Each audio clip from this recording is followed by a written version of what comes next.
Hacemos encuentro de tarde con el espacio que tenemos junto al Ministerio de Salud, como cada semana. En esta ocasión nos acompaña Laura Bigliota, la encargada del área de rehabilitación del Hospital René Favaloro, el Hospital de Complejidad Creciente. Hoy vamos a charlar sobre el Día Mundial del Cerebro, que se celebró el día 22 de julio. ¿Cómo estás, Laura? Bienvenida. ¿Qué tal? Laura, ¿Cómo bienvenida. andan? Gracias. Contanos por qué se conmemora este día. Bueno, en realidad todos los días que se conmemora una fecha en particular siempre es para tomar conciencia sobre la patología que queremos hablar o por lo menos para prevenir las patologías en ese lugar, ¿no? Y en este caso estamos hablando del cerebro, quien es quien comanda todo nuestro cuerpo. ¿Y de qué manera podemos tomar conciencia o tomar hábitos buenos para cuidar nuestro cerebro? Bueno, en realidad siempre hablamos que hay factores de riesgo que son modificables y no modificables. Por ejemplo, la edad es un factor de riesgo no modificable, no vamos a poder hacer mucho sobre eso, pero después sí, sobre todo los factores de riesgo modificables, como pueden ser todas las enfermedades crónicas no transmisibles, como puede ser la hipertensión arterial, o sea, controlar nuestra presión, controlar nuestra glucemia, y ni que hablar si estamos ya con un cuadro de diabetes diagnosticado, el tema del consumo de sal, el cuidar el tema del colesterol, los triglicéridos, hacer deporte, ¿no? Muchas veces todo esto lo hablamos como algo bueno, sí, ya lo sabemos, pero bueno, es empezar, estos días sirven para decir, bueno, todos los días tenemos la oportunidad de empezar a generar un nuevo hábito o modificar el que estábamos haciendo. Entonces, de esa manera empezamos a crear conciencia que nos queremos llegar de la mejor manera a nuestra vejez, a nuestra adultez, a ser un adulto mayor, obviamente con un cerebro totalmente saludable, porque muchas veces se confunde que es parte del envejecimiento normal, ¿no? Por ejemplo, una demencia. Y en realidad no tenemos por qué llegar a ser adultos mayores y es equivalente a tener una demencia. Entonces, se puede llegar a ser un adulto mayor con un cerebro saludable acorde a esa edad. ¿Y qué pasa con la tecnología, ¿no? Con las pantallas, que hoy en día estamos todo el tiempo con el celular, estamos todo el tiempo motivados con nuestro cerebro? ¿De qué manera nos perjudica? Bueno, el cerebro está permanentemente estimulado, ¿no? Ya desde lo auditivo, desde lo sonoro y obviamente dependiendo de cada edad es como va a estimular. Obviamente que tengamos la edad que tengamos, si nos quedamos toda la noche con el celular encendido mirando reels o lo que sea, no vamos a conciliar sueño, no vamos a tener ni cantidad de sueño, ni lo más importante, sueño de calidad. Vamos a tener un sueño entrecortado, todo eso obviamente hace una disrupción neuronal y va a afectar también a nuestro cerebro. Y ni que hablar, que está muy en boga hablar de todo esto, el tema de la pantalla ya desde la niñez y las adolescencias, ¿no? La todo sobreestimulación, digamos, genera que el cerebro no esté, digamos, aprendiendo cuestiones de calidad. Claro, porque muchas veces se piensa que por estar con la pantalla, mira, ya sabe pasar la pantalla, ya sabe entrar a YouTube y bueno, termina siendo algo mecánico lo que vamos haciendo. Y obviamente algunas cosas vamos a aprender, pero lo importante es generar con nuestra plasticidad neuronal que tenemos todos, inclusive cuando somos adultos mayores también, esas conexiones interneuronales que están demostradas que se aprenden con la capacidad de juego, con la capacidad de aprendizaje, y el aprendizaje tiene que ver con generar estos procesos de razonamiento en cada cosa de la que hacemos diaria. Y la cosa automática de tener el cerebro es como medio vago, entonces si uno hace la cuestión del placer enseguida solamente por tocar una pantalla y lograr lo que queremos, obviamente no estamos generando un proceso nuevo. Además del ejercicio que eran estos hábitos y del consumo de alimentos acordes y saludables que hablabas, bueno, que son hábitos que nos pueden permitir llegar con un cerebro saludable a la vejez, ¿qué otras cosas permiten e incentivan este aprendizaje y este ejercicio, si se quiere, para mantener el cerebro activo? Una de las cosas principales para el cerebro es estar socialmente activos. La pandemia demostró, tanto en las personas jóvenes como en los adultos mayores, el aislamiento, lo que generó, ¿no? El tema de la ansiedad, de la depresión, así que es importantísimo estar socialmente activos. Y por otro lado, también el tema de hacer cosas nuevas. Muchas veces siempre decimos, bueno, el tema del crucigrama, bueno, pero si hacemos crucigramas toda la vida, para el cerebro nuestro ya no es un incentivo. Una Entonces, rutina. claro, hay que cambiar esa rutina, si sea para ir al trabajo por unas calles diferentes a la que vamos. Aprender un idioma nuevo, aprender un idioma nuevo, un instrumento, que capaz que nunca nos animamos. Bueno, todas esas cosas son las que van a estimular que el cerebro obviamente vaya aprendiendo cosas nuevas y lleguemos de la mejor manera a nuestra vejez, ¿no? Es real, digo, que las enfermedades tipo como el Alzheimer y demás son hereditarias y por más que tengamos un estímulo o estemos teniendo buenos hábitos, puede ser que nos suceda, que no. Mira, si uno habla, porque bueno, una cosa es hablar de demencias en general y otra cosa es hablar por ahí puntualmente de la enfermedad tipo Alzheimer. Es importante tener en cuenta que para cualquier enfermedad que tengamos, nosotros está muy bien lo que vos preguntás porque la herencia es una parte de un factor de riesgo no modificable. Pero después está también lo que se llama la epigenética, que nosotros tenemos muchísimo para hacer, para modificar eso. Obviamente que si nosotros tenemos tendencia a ser hipertensos en nuestra familia y le ponemos sal a todas las comidas, no hacemos ejercicio regular y no nos cuidamos en otro montón de cosas, no nos controlamos porque la hipertensión arterial es totalmente silenciosa y no nos vamos a enterar si estamos hipertensos, obviamente que eso va a predisponer a tenerlo, tengamos o no la cuestión familiar.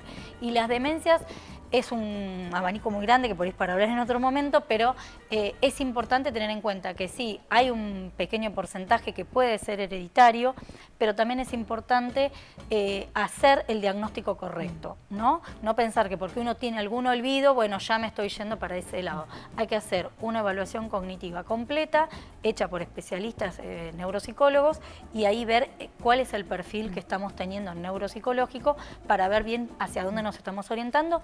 Y en las primeras veces, en los primeros momentos, ya sea leves o moderados, todavía tenemos oportunidad de hacer intervenciones cognitivas de estimulación para mejorar ese perfil. No quiere decir que no lleguemos tal vez a la demencia, pero podemos ir retrasando la evolución. ¿Cómo trabaja ahí en el Hospital Favaloro el Centro de Rehabilitación Cognitiva? Nosotros como centro estamos todavía, y nos vamos a quedar ahí, en el hospital es un complejo, en el Molas, pero está la mitad del equipo de trabajo trabajando en el René Favaloro, en todo lo que es la internación. Nosotros hacemos estimulación a los pacientes y rehabilitación desde el que el paciente está internado en terapia intensiva, en sala de cuidados progresivos, sea de adultos o de pediátricos, inclusive desde las salas de neonatología, y después una vez que el paciente está en condiciones de ser admitido en la parte del Molas, en la parte del gimnasio o del área que sea, el paciente es trasladado dentro del complejo, tal vez en una ambulancia, mientras está internado todavía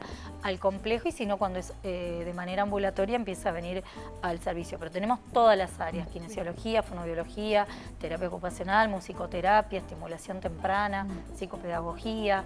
Bueno, no me quiero olvidar ninguno porque se van a enojar, pero tenemos todas las áreas. Interdisciplinario. Sí, no existe rehabilitación si no hay un trabajo multidisciplinario. Es la única manera de hacer una rehabilitación integral porque nosotros somos un todo. Bien, y en esto van realizando un seguimiento, hay una persona que define con qué tratamiento avanzar y en qué sentido los ejercicios o el tipo de actividad. Sí, nosotros hacemos una admisión, cada vez que un paciente va a ingresar a tratamiento, hacemos una admisión multidisciplinaria, donde también está el área neurocognitiva, como decía antes, y hacemos reuniones semanales de equipo donde vienen también todos los profesionales que están en la internación para contar el paciente desde que está internado en la terapia intensiva, en cuidados progresivos, y vamos intercambiando opiniones todos para cuando una vez que el paciente es admitido ya conocerlo, por lo menos los antecedentes previamente, y ahí dar los objetivos que queremos con ese tratamiento, y ahí empezar también como para hacer objetivos a corto, mediano y largo plazo cuando el paciente ya puede egresar de la institución.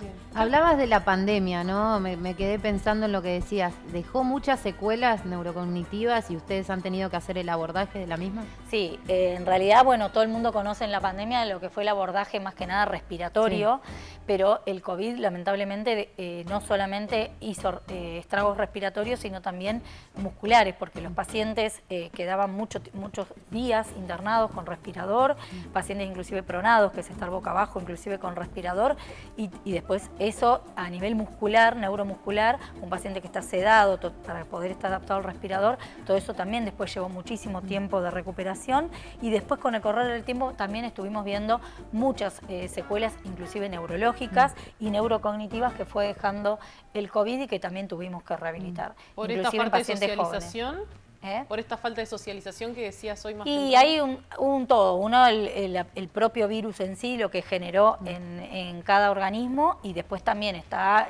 sí, todo lo que era ansiedad, depresión, y toda esta no sociabilización que hubo en todo ese periodo, que fue bastante complejo, porque inclusive las personas que estaban internadas, se sabe que muchos estaban lejos de sus seres queridos para, ¿no?, que no volver a podían estar con reencontrarte ellos. y volver a reinsertarte también genera como un choque. Sí, aparte del tema de estar internado tampoco podían estar con mucho acompañamiento, por lo menos al principio, y la verdad que esto obviamente generó en todos, porque yo creo que fue un impacto para todo el equipo de salud también, que la verdad que como provincia se manejó pero de una manera espectacular, y bueno, la verdad que tenemos un equipo de salud que dio respuesta y es muy buena, digamos, porque fueron muchísimos los casos y se pudo ir abordando de manera multidisciplinaria y también en red con toda la provincia. Tal cual, trabajar con la incertidumbre que teníamos todos y llevarlo adelante fue muy valioso. Sí, ¿Qué otras enfermedades degenerativas afectan al cerebro y cuáles son los cuidados paliativos que hay cuando están muy avanzadas? Bueno, dentro de las enfermedades neurodegenerativas, obviamente, siempre, como nombró ella hace un ratito, tenemos las demencias, en especial la enfermedad de tipo Alzheimer.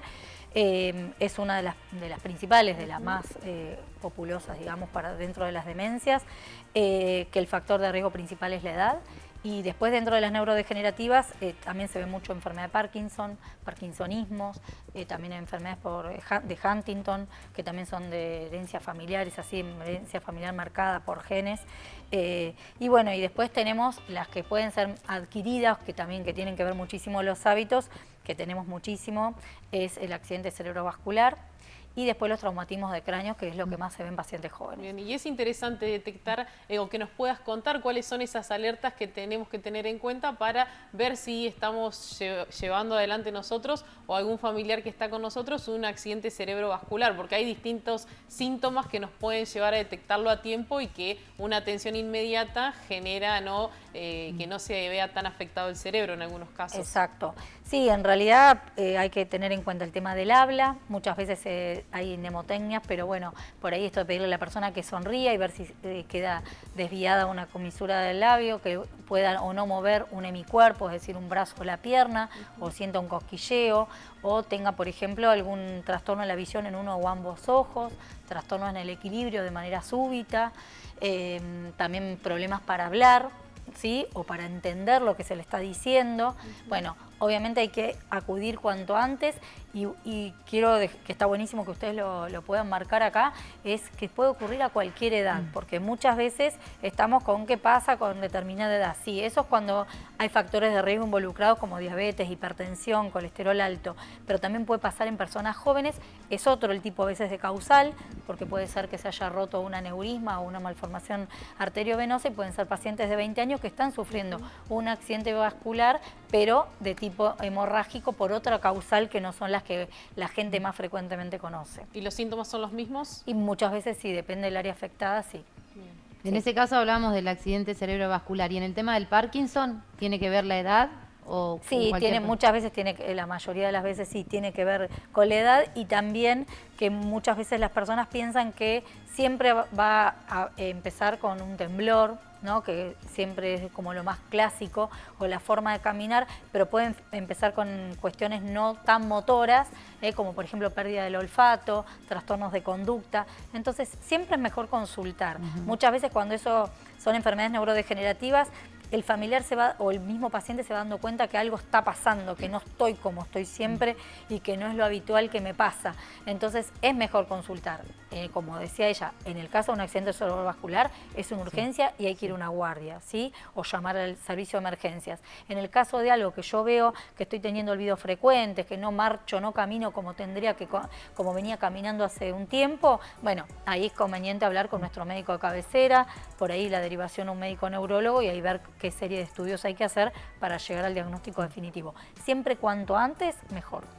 ¿Trabajan de manera articulada con el resto de las localidades, los centros de salud de las localidades? Sí, yo estoy como referente provincial de la Red Federal de Rehabilitación y trabajamos con todos los lugares que tengan, por ahí a veces no hay centros específicos de rehabilitación, sí hay en General Pico, en el hospital Centeno, y hay en Ingeniero Luigi, también un centro de neurorehabilitación, y después hay en varias localidades equipos de trabajo que tratamos de trabajar en red y de manera multidisciplinaria para poder hacer la descentralización de un paciente que tal vez por su patología y su gravedad estuvo internado acá y hay que volverlo a mandar a su localidad de origen. Pero que siga teniendo, digamos, los cuidados y la atención necesaria. Y muchas veces volvemos a hacer que cada 15 días o la frecuencia que estipulemos vuelve a hacer controles con nosotros y seguimos en contacto con los profesionales de la localidad. Bueno, es muy importante, ¿no? El trabajo articulado y también la atención, como vos decís, descentralizada de los usuarios de salud, pensando en la extensión que tiene nuestra provincia. Exacto, exacto.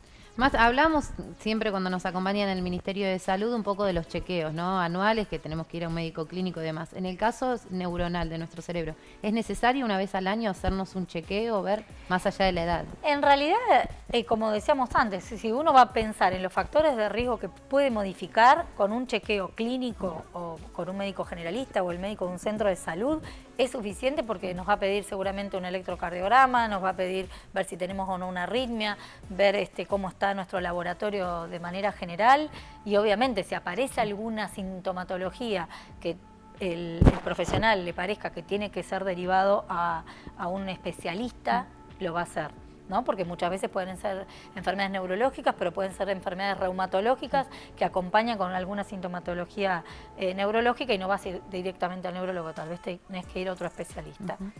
Bueno, súper interesante. Me gustaría que para cerrar le digas a la gente, ¿no? Esto de en este día tan especial, en este mes, si lo podemos decir, el mes del cerebro, ¿qué le dirías a la gente para generar conciencia? Bueno, en realidad tratar de cambiar nuestros hábitos. Me parece que lo importante de esto es que todos los días es un día para empezar cambiando un hábito, comer saludable, salir a caminar aunque sea 20 a 30 minutos por día, ser socialmente activos y obviamente, como dijimos antes, ante cualquier síntoma poder consultar. Eso yo creo que es lo más importante para, como también decíamos, tratar de evitar que el daño sea mayor.